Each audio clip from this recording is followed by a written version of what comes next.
Yo, what's going on, guys? Llama Games here, back with you for another video, and today we're going to be taking a look at this Reddit post. Actually, it looks pretty interesting here. Of course, shout out to the boys, Ethanator2428.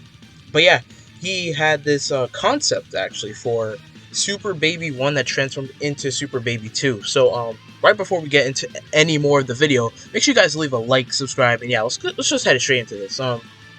Alright, so from glancing over this, I can tell it's actually pretty long. Of course, it's a transformation unit, so it looks like it's going to be long already. But, yeah, let's take a look.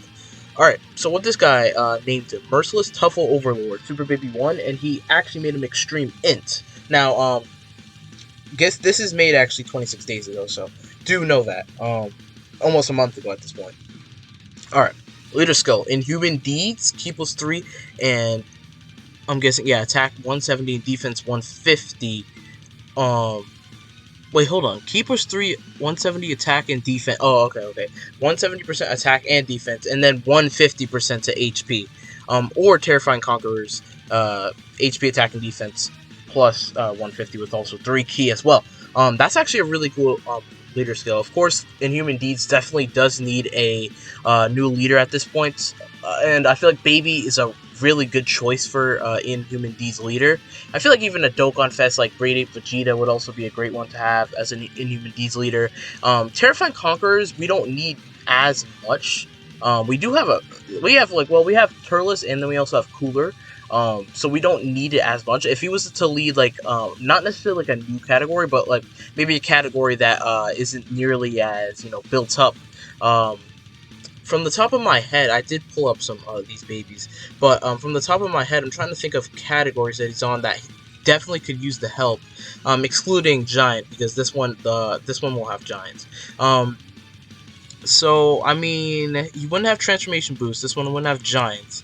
Artificial Life Forms would be kind of cool, or Revenge, yeah, that would also be a really great one that needs it. Revenge, I think a Revenge leader skill instead of the Terrifying Conquerors would actually look really, really cool on him. But yeah, let's move on to the passive.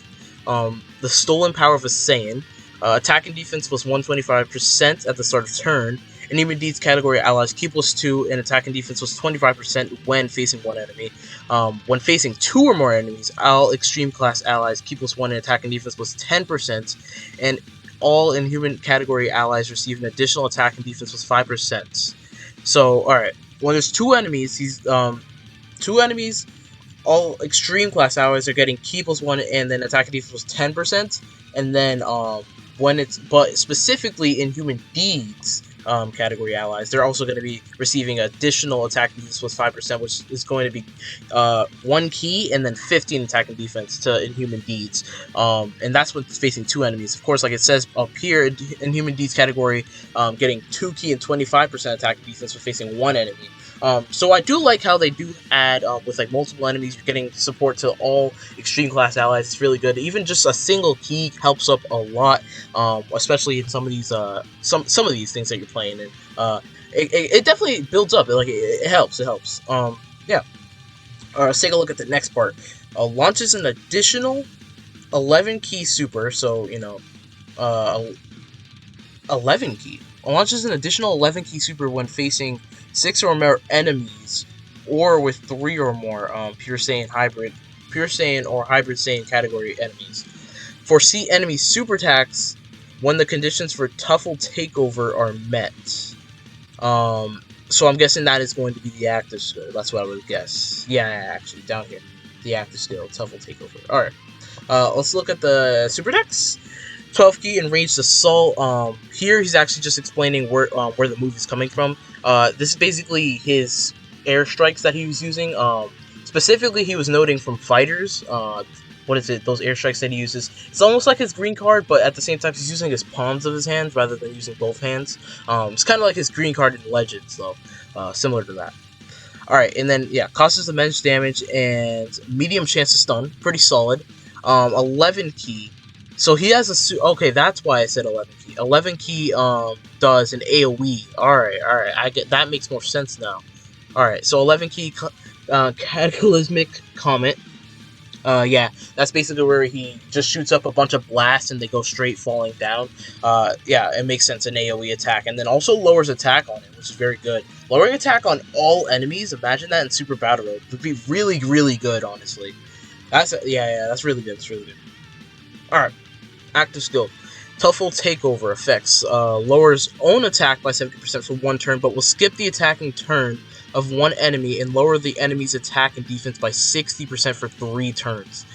Now, this is actually a little too busted. Now, I guess it is... Okay, so if we're looking here, we'll skip the attacking turn of one enemy, and then he lowers the attack of that enemy's lowers the enemy's attack and defense by 60%. Now, do know this is going to be an active skill buff, so it will be actually really, really big. 60%, and especially for 3 turns, is crazy. Now, it does lower his own attack by 70%, so he's going to be hitting wimply, but the only thing with this is only for 1 turn, so it's not nearly as bad. Where this is at 60 with an active skill buff for 3 turns, I don't think they're going to go that crazy. They probably do like a 30% buff, but I don't even know if they go for the 3 turns. I think they go for the 1 turn. That's normally how they do these types of active skills. Of course, if you really love Baby, and you, I think he was saying that somewhere down here, that yeah, it's his favorite Dragon Ball villain, so he's probably a little, like, you know, trying to go ham with him, which I understand. I totally understand. Alright, let's take a look. We went too far. Alright, yep. Conditions, though, alright. Becomes available if the enemy will perform a super attack on Baby's attacking turn.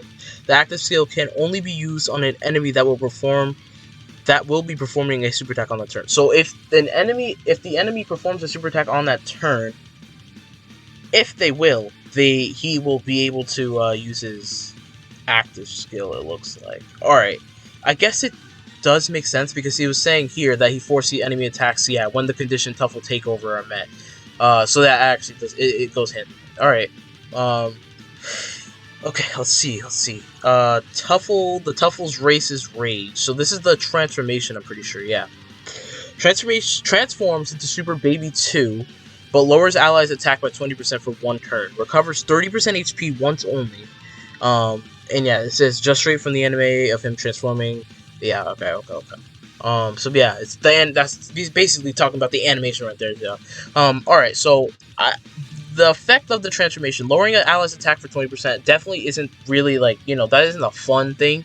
But it's only 1 turn, so it makes it less you know, less annoying to deal with. Recovering 30% HP is very good on any transformation or active skill. That's also recovering HP at all is very good on anything, really. The conditions for this are going to be when all allies in the same term are extreme class and HP is 59% or above. That's a pretty easy pretty easy to fulfill, because a lot of the teams you're going to be running are extreme class, and, you know, being above 59% or above, like being above 59% or HP is not so bad. It's just actually it's not that hard at all. So that's going to be a pretty easy. So he could do this turn 1, realistically. He could do this turn 1, which is cool. Let's take a look at this passive, though. The strongest body in the universe is finally mine. Alright. Key plus 3, attack and defense 175%, solid right there, enough. Recovers 15% of damage dealt. Gain an additional attack and defense plus 5% per Inhuman Deeds category ally on the team, and gain an additional 5% to crit per Terrifying Conqueror's category ally on the team. Launch an additional super attack when facing a pure Saiyan enemy, and then gain an additional attack plus 59% when performing a super if the enemy's name includes Goku, Youth Jr., and Ginyu included, obviously. Alright. So let's just break this down a little bit. So he's getting an additional attack and defense per Inhuman Deeds ally category. Yeah, ally. So yeah, you're gonna want to run him to like maximize his damage and defense. You're gonna want to run him on Inhuman Deeds, which is fine because the team is not that bad actually. It's not a horrible team. It's just the leader right now is bad. But if this guy was the leader, that would help it a bit. All right. He's also getting an additional 5% chance to crit per Conqueror. Terrifying Conqueror's ally. That's actually really cool too. So crit chance per ally is pretty cool. I feel like a lot of the Inhuman Deeds you're going to be running are actually going to be on Terrifying Conquerors as well. So I feel like that's not going to be too hard to get both of those active, which is actually really good for it. Launches an additional super attack when facing a pure Saiyan. That's also very good. I need to see his super attack effect though. And then gain an additional attack plus 59%. Yeah, so that's like going to be, it's going to multiply differently, so it's going to actually be a lot of attack. And this is if the enemy names include Goku, which is actually, it's pretty common, but if it was like a pure Saiyan, if it was like pure Saiyans, it would be even crazier. I mean, all of us know that. A super attack, Revenge Flash, just the reverse shot before kneeling down to the opponent. Effects massively raises attack and defense for 3 turns and causes immense damage. Alright, so then now that additional super when facing the pure Saiyan is actually really crazy because he's massively raising attack and defense for 3 turns. No one's done that yet because it's that's how crazy of an ability it is. If he's getting an additional super against like 75% of the game with massively raising, which is 100% buff on your defense, with his link set, he's gonna be looking really like I feel like this guy would be the best hero in the game. I think he would. Honestly, I think he could. I mean, as recording this, Vidal's out. She's pretty crazy herself. Obviously, we'd have to see the stats as well. But his link set, like, you know, Baby's link set is not so bad. Like, especially the one he listed down here. It was Fierce Battle, Metamorphosis, Thirst for Conquest, Big Bad Bosses, GT, Hatred of Saiyans, and Fear and Faith. Most of these are really common. The two least common are going to be Hatred of Saiyans, obviously, and then GT. But GT is like, if you're running GT characters, you're going to get that. A lot of these are very easy to get on the teams he's on. And then he also specifies the categories are the same for Giant Form and Final Trump Card, which makes sense, of course. So yeah, actually, I did mess up here. He will have Transformation Boost because I forgot it's a Transforming Super Baby. So that would make sense, yeah. Alright, so he has another active skill as well, it seems, after he transforms, which is the Revenge Death Ball. That would look really good animated as well. Massively raises attack temporarily, and then causes ultimate damage. This is going to be really good because a lot of ults don't actually massively raise attack, they greatly raise attack. So massively raising attack, like I said, is 100% buff, instead of greatly raising, which is 50% buff, which is temporarily, which means for that one attack. Not for even the whole turn, but for that one attack, I'm pretty sure. Unless it means one turn, I can't remember what the temporarily means or not, but I'm pretty sure it's just for that one attack. What are the conditions? Let's see. Can be used the turn after transformation, when all allies on the turn are extreme class. Alright. It's not a horrible thing. I feel like I said, I feel like a lot of the teams you're going to be running them on anyway are going to be extreme class, so it's not really that bad. It's pretty solid active skill. I feel like this guy is built really well. I feel like he's good. He would be really good if he came out though. Like I don't think there's any way they would release a unit this good, at least yet, until like Power Creeps comes. Of course they'll probably do it. One reason I did want to record this video for the first place though is because I really do think we could see something like this happen this year, possibly. Hopefully soon. I would love to see a baby, a transforming baby, maybe even a Super Saiyan 4 Goku. I'd love to see that in the game soon. But yeah, this guy looks pretty solid. I mean, I'd love to see this guy in the game, but although I think he would probably be like one of the better, either like definitely top 3 TUR for me, if not the best, then yeah, definitely top 3. So yeah, let me know what you guys think about this guy's concept. Remember, I said I'll have this link in the description. Props to Ethanator2428 for the concept, of course. And yeah, I'll see you guys next time. I hope you guys enjoyed the video. Like I said, make sure you guys leave a like, subscribe, and I'll see you guys next time. Peace.